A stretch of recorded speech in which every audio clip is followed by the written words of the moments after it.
ஊர் கொஞ்சம் சொல்லுங்கண்ணா. என் பேர் வந்து சரவணன். ஓகே. குட்டப்பட்டி மேல்குட்டாய் பன்னியலி பஞ்சாயத்து. ஓகே.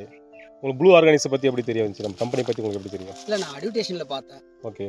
பார்த்துட்டு நம்ம நண்பர் ஒருத்தர் வந்து நம்பர் கொடுத்தாரு. சரிங்க. சரி போய் பார்க்கலாமே அப்படின்னு சொல்லிட்டு நான் அப்போ தான் ஃபஸ்ட் டைமாக வந்தேன். ஸோ உங்களுக்கு எப்படி இயற்கை உரம் மற்றும் மருந்து மேலே எப்படி ஒரு ஆர்வம் வந்துச்சு உங்களுக்கு? எனக்கு வந்து ஏன்னா நான் வந்து இந்த யூடியூப்பில் அதில் எல்லாம் பார்க்குறேன் இல்லையா, அட்வர்டைஸ்மெண்ட்லாம் பார்க்குறேன் இல்லையா, சரிங்க. சரி நம்மளும் தான் பண்ணி பார்க்கலாமே அப்படின்றது வந்து சரி கெமிக்கல் வந்து இருக்க வந்து உரம் ரேட்டுலாம் அதிகமாகி போச்சு. அதனால் நம்ம இயற்கை உரம் கொஞ்சம் பண்ணி பார்க்கலாமே, ரிசல்ட் எப்படி வருது அப்படின்னு சொல்லிட்டு பார்த்தேன். ஃபஸ்ட்டு மீனமிலத்துலேருந்து டெஸ்ட் பண்ணேன். ஓகே. அதுக்கப்புறம் வந்து ஓரளவுக்கு ரிசல்ட் தெரிஞ்சுது. ஓகே. இது பேஸ்லேருந்தே நான் வந்து இயற்கை உரமாகவே கொண்டு வந்தேன். ஓகே. ஏன்னா இதுக்கு முன்னாடி வந்து நான் இயற்கை உரம் வந்து கீழே வந்து மீனமில வந்து ஒரு பேட்ச் போட்டிருந்தேன், அதில் டெஸ்ட் பண்ணேன். சரிங்க. இது வந்து கீழே நடவிலிருந்தே நான் வந்து மீனமிலம் கொண்டு வந்தேன். ஓகே. மீனமிலம் கொண்டு வந்து உங்களுக்கு கெமிக்கல் யூஸ் பண்ணுறதுக்கும் இதுக்கும் என்ன வித்தியாசம் தெரியுதுங்க? இல்லை, அது வந்து உரம் ரேட்டு வந்து அதிகம். ஓகே. இது வந்து மீனமிலம், கடல் பாசி, நம்மளுக்கு வந்து அமினோ இதெல்லாம் கொடுக்கும்போது நம்மளுக்கு வந்து பாருங்கள் அந்த கலருங்கெல்லாம் வந்து பக்காவாக வரும்.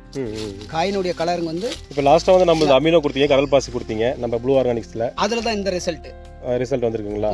ஷைனிங் நீங்கள் நினைச்ச மாதிரி ஷைனிங் அமினோ விட்டதுக்கு அப்புறமா நல்லா ஷைனிங் வந்துச்சு. நல்லா ஷைனிங் வந்தது.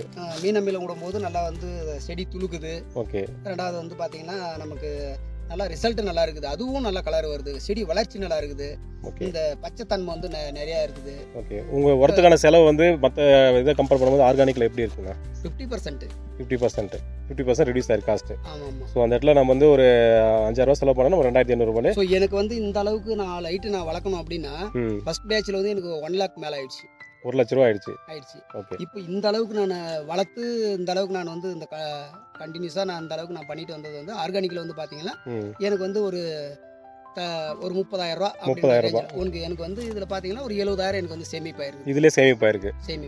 ஸோ உங்களுக்கு வந்து ஒரு நம்பிக்கையாக எடுத்து பண்ணலாம் அப்படின்ற ஒரு மோட்டிவேஷன்லாம் பண்ண ஆரம்பிச்சிங்க. உங்களுக்கு நல்லா பெஸ்ட் ரிசல்ட்டாக வந்துருக்குன்னு சொல்கிறீங்க. ஆமாம். அதாவது வந்து மார்க்கெட்லேயே வந்து பார்த்தீங்கன்னா நிறைய வந்து லோடாக வருது.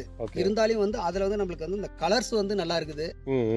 மார்க்கெட்டில் உங்கள் காய்க்கு என்ன சொல்கிறாங்க? ரிசல்ட், அதாவது வந்து நம்மளுக்கு ரிசல்ட் நல்லா இருக்கிறதுனால, காய் தரம் இருக்கிறதுனால ரேட்டு கூட வருது.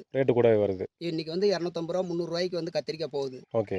நம்மளது 600 700 போகுது. அதாவது வந்து அது ரோஸ் கத்திரியை விட வின் பண்ணிடுச்சு நம்ம கத்திரி. நல்லாவே போயிட்டு இருக்கு. ஆமாம். ஸோ வந்து அவங்களுக்கு அந்த அவங்க என்ன சொல்கிறாங்க? முருகேசனுக்கு வந்து நான் கொடுத்தேன். செடியே வந்து தக்காளியை வந்து காப்பாற்ற முடியாத ரேஞ்சில் போயிட்டு இருந்துச்சு. ஆனால் நான் ஆர்கானிக் மாறினதுக்கு அப்புறமா அது சூப்பர் ஈல்டு. விலை இல்லைனாலும் ஈல்டு நல்ல ஈல்டு. விலை வந்து விற்கிறதுல அதெல்லாம் பின்னாடி நமக்கு தேவைப்படுறது ஈல்டு. ஓகே.